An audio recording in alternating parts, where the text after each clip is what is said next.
I am smiling. Hi, everybody. I am Peter Gordon, and welcome to Organizing Life's Daily Demands. New York Financial Organizers is a daily money management company. We help people pay their bills, process insurance, and we deal with all the non-investment side of personal finance. And essentially, we help people organize their daily routines and their daily lives as far as finance is concerned. The purpose of this podcast and these videos is to introduce our audience to other professionals who help in other parts of their lives. And with that, I'm thrilled to introduce Evantz St. Gerard, who's a realtor, and we're going to talk about him and his business. Hi, Evantz. How are you doing?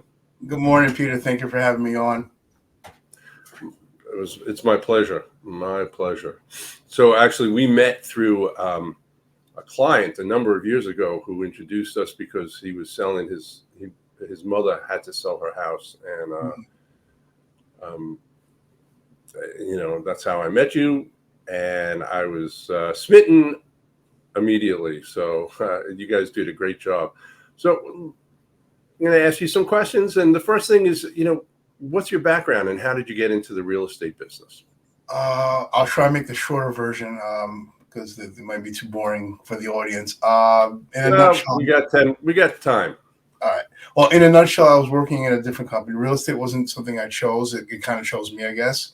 I was working at the Wall Street Journal. I was working in the mailroom for a couple of years. I'm going to say about 13-something years and whatnot. And I met a gentleman, Dean Graber, was buying, I think it was tickets for a sporting event. And his name kept popping up every other event that I wanted to go to. So took a chance, bought tickets from him, met up with him, liked him instantly, and we became best friends since then. I didn't know at the time what a mortgage broker did, and I just assumed that they worked in a bank and they had bank hours, and that was it. I didn't realize, basically in sales, there is no off time. And so I asked him a couple of questions about what he did for a living, and shortly I became involved in the mortgage side of things. I became a loan officer for a while, then came down to account executive. Meanwhile, I still maintained my full-time job at the Wall Street Journal, and I was doing that and I was doing both at the same time. So fast forward a couple of years later, Wall Street Journal got acquired by News Corp, and Rupert Murdoch his company decided they were going to downsize some of the departments. Our department was one of the last departments to get downsized. So when that happened, naturally I panicked, and you get your money basically, and now it's time for you to figure out what you want to do with the rest of your life. Still trying to figure things out. I was still doing the loan officer thing for a bit, and then that changed for a while, and then I decided, you know what? Maybe I should do real estate. Let me give that a try until I figure out what I want to do. I mean, that was a classic case of one door closing and another one opening. Exactly. So took my real estate class. Had to take had to take it seriously the second time around because I was still trying to figure out what else I wanted to do. And I was like, all right, you know what? Let me give this 100% try and actually do it. And I did it. Finally got my license. And I was working with another company in between that time. And I wasn't an agent at the time before I got my license. I was doing something else. Basically, I was helping agents with investors and whatnot and the buyers. I was in between both. And after a while, a couple of clients kept saying the same thing over and over again. Sometimes you need to get it hit in your head before you're like, all right, maybe I should actually do something with this.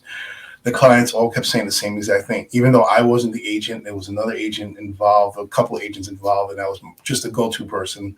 I knew about the investment property, and I knew most of the stuff inside the property. I knew where the house was located and stuff like that. So I would give them information to the agent so they can get to the client. And sometimes the client would come to the office.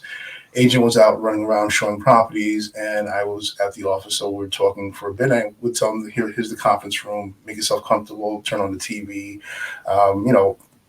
The kids had tablets, so basically put stuff on for the kids so they can be entertained and whatnot. I guess because of my personality and whatnot, every single client even though they were working with that agent, they would come back to me like, "We like our agent, but we really like you more. Why can't you show us the house?" I'm like, "Because I'm not licensed, and this person basically is really the best person for you at the time." After a couple of times hearing the same thing over and over and over again, and it planted a seed. I'm like, maybe I should get my license. I'm like, this isn't so hard. I thought at the time. And then the final nail in the coffin was I was picking up my check from the front desk, and I got the agent's check by accident, and I got my check, and I saw the significant difference. And I was like, oh, wow, you know what? Let's make this thing happen. So fast forward 10, 11 years later, I'm still doing real estate. I'm doing this full time, and I love what I do. There are days, basically, some more than others, where I'm like, wow, I really love this. My clients basically are very happy, whether they're selling and they're moving to another place, and I found them another agent in another state, and they're very happy with their service. Or the first time buyer bought their home, they saved a lot of money to finally have that American dream, and I get to hand them the keys, and they're very, very, very happy with that. And I always check in on my clients afterwards, like, my biggest thing for me is pretty much watching them as they purchase the home, and a couple months later, or maybe a couple years later, to see what they've done, how they turn that house into an actual home, and see what personality they put their personality into that home. And it's always great seeing the houses, basically how they transform it, because it's always one thing basically when somebody's selling it, because you have your own style and whatnot, and watching somebody else take that and run with it, and then creating it into their own. It's always an interesting, thing. And I always get good ideas basically from seeing my clients' homes also. I'm like, wow, I didn't know you could do that. Maybe I might do that in my own home. Yeah, you kind of took away the next question was what do you like about what you do? And I know you love your work just because it comes through when we work together. Yeah. And also how you market. You guys are really out there talking to people and getting your story out there. And but I thought that's really fascinating because real estate agents don't follow up like that. After the deal is done, and they walk away. I'm sure there are others like you, but it's rare. There are a lot of us. We're in training also. One of the things, we invest a lot of money based on our own training. So, yeah, we love to make money, but we want to make sure we're helping clients. And the whole thing for us is basically we're making clients. We're invested in that family. So once we work with you, hopefully you're satisfied with our services. You're going to refer us to everybody in your family. And we've been invited to a lot of family cookouts. I got the belly to prove it. And there's times basically I come to the family functions and I don't wear anything. I'm wearing inconspicuous stuff. Like right now, I have my shirt logo right here and whatnot. I'll just go to the family function, just drop off like some food or some stuff that I know that we had a conversation over during the process, and just something that popped in my head like, hey, I think they're going to need this, or they're going to like this, so I'll drop off a gift. And I'm only there for 5 minutes. That was the plan. Next thing I know, I'm there for an hour, and I have the whole family is pulling my ear. They're asking questions about real estate. Should they do this? Should they do that? And there are cases where I tell people, maybe today's not the right time for you to purchase right now. Maybe not the right time for you to sell. So I try to be as honest as possible. If what you're telling me doesn't make sense for you, I'm going to let you know about that, and then you decide what you want to do with that information. Yeah, no, a couple of things. Like, I know when we sold the client's house that I mentioned, it was to a family similar to one you described. Somebody probably buying a home for the first time, and I love that you said that you really enjoy helping people get that first home and move forward. In New York, we have that a lot. We have the opportunity to do that because, especially in the borough that we live in, Queens, it's a lot of immigrants and a lot of first generation, or not even first generation. And it's one of the things I love about where I live. And so you're in the thick of it. It's really wonderful. It's funny because you guys do a Thanksgiving pie giveaway every year. There's a barbecue that I haven't RSVP'd for, but I'm going to try to make it next year. You better be there, because we do that every year. We started that a few years ago, and this year we're getting it catered so we can spend more time with our clients, because it's nice doing the barbecue, but after a while I don't want to be behind the grill, because it's summer and I sweat a lot and I don't want to be behind the fire. Hopefully the smoke will be gone by then. Well, fingers crossed. Yeah. Right now in New York, at the time of this recording, it smells like a barbecue pit. everywhere you Yeah, go. yeah, it's kind of amazing. Um, so why? I mean, the next question was what separates you and your team, but it's kind of trite to say, "Oh, we care," you know. You, as a New Yorker, whoever's watching this, you don't have to be a New Yorker, but you can tell when someone is genuine, when they actually care about you, and then that they don't have commission breath.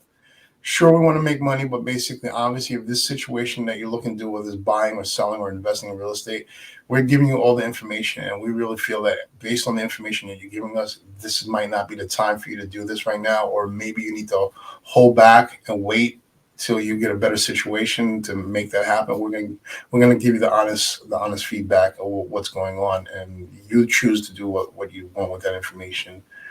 And like I said before, we're heavily investing ourselves basically to do more educational stuff for ourselves, so that way we're better serving our clients. So basically, just because we have a real estate license a few years back doesn't mean that we're not constantly educating ourselves. So we're trying to find out all the new information that's going to help, whether it's a buyer, seller, or an investor, whoever it is who's going to be our client.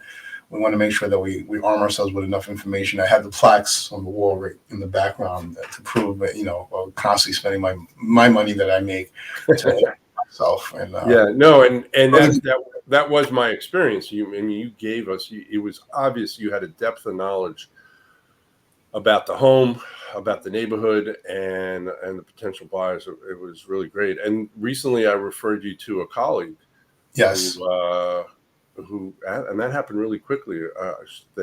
She had a client who had a home in my area who needed a seller, a real estate person to help them sell, and she was thrilled with you. And thank you she's so very much for the throw, by pleased. the Yeah, sure. way. We recently Um, closed one, so yeah, in our yeah, backyard also. um, yeah, and this is kind of a trite question as well, but what's the status of the market right now? It really depends on what you're looking to do and what your price range you're looking for. If you're looking to sell, now is a great time to sell. Don't wait any longer because basically there might be less buyers. Right now we're in the middle of summer, well, actually the beginning of summer. There are interest rates basically may go up, they may go down. I don't know. I don't have a crystal ball. Things are constantly changing. But if there are buyers out there basically who were dissuaded a few months back or early in the year and they didn't get what they wanted, and some of them have left the market. Some of them are still there. There's people from during the height of the pandemic that was looking then are coming back into the market because right now, even though the interest rates might be high for some people, consider basically what they saw during the pandemic. This is kind of leveled playing field right now, so it's still a seller's market.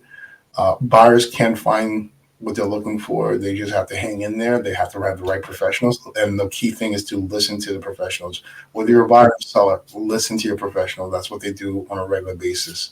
Yeah, no. Well, what do you do when a client doesn't listen? Realistically, I beat my head against the wall most of the time. Well, basically, we remind them why they hired us. What Right. was their initial goal? Your goal was to move from X to Y. Your goal was basically to move closer to your grandkids. Your goal was basically you want a better school system for your kids. We remind them what was your why. If this is your why and that's still the case, here's the path that we can make this happen. If that's not the case, we need to know that so we're not wasting your time. And there's a lot of people basically involved in the process of buying or selling a home. So we don't want to waste everybody's time. And more important, time is something we can't get back. Mm, yeah. No, and that's great. That speaks to your process of how you begin. When you meet somebody, is you ask them their why, which is really, really important. We have to know your motivation. Yeah. It's not fair to you, not fair to us. And there's a lot, like I said, there's a lot of other people that you don't see during the process. We don't want to waste your time. And we're better suited knowing as much as I like to say, put everything on the table so we can actually form a plan, a cohesive plan that's going to work for you and your family. Because if we don't know everything, then we're flying blind, and you feel like Yeah. we're not doing our job and we're just running around like chickens without a head, and that doesn't serve you. And you're going to get frustrated, and you're going to be like dissuaded from. I don't think this process is for me. But when we sit down, the 20, 30 minutes, basically the first consultation, the second consultation, we get it right. I've had clients where we had the consultation, got a better idea of what they're looking for, what their why was. That we met with the whole family, and we found a house. Basically, they were realistic on the budget. They were realistic, basically, on where they wanted to be. They had an idea where they wanted to be. So when you have to have, I can't pick a place for you. You're the person that's going to know exactly when the house is right for you and whatnot. And you're going to be the same person who knows, all right, we have a bigger family or the family's downsizing. Now might be the time for us to make a move and go elsewhere. Sure, sure. We're just Well, here that's to great. Yeah, Evans, thank you so much. That was succinct and to the point, and a lot of great information. What's the best way that people get in touch with you? My cell phone, it's 917-975-5985. You can also find me on social media. My name is kind of Yes, long, you will. but you can find me on Instagram, TikTok. No, I do not do dances on TikTok. YouTube, I have a YouTube channel as well. So you just type in my full name, Evantz St. Gerard. I'll spell it out for everybody. It's EVANTZ SAINT-GERARD. And all that information will also be on below the video as well as in the podcast info. So, okay. Well, Evans, thank you so much. This was great. I really appreciate it. Peter, thank you for the invitation. I'm happy for us to actually do a collaborative like this. Yeah, I look forward to seeing you next week. Yeah, well, in a few weeks, basically, and bring your appetite. That's true. Yeah, okay. And so long, everybody, and I will see you at the next podcast. Take care.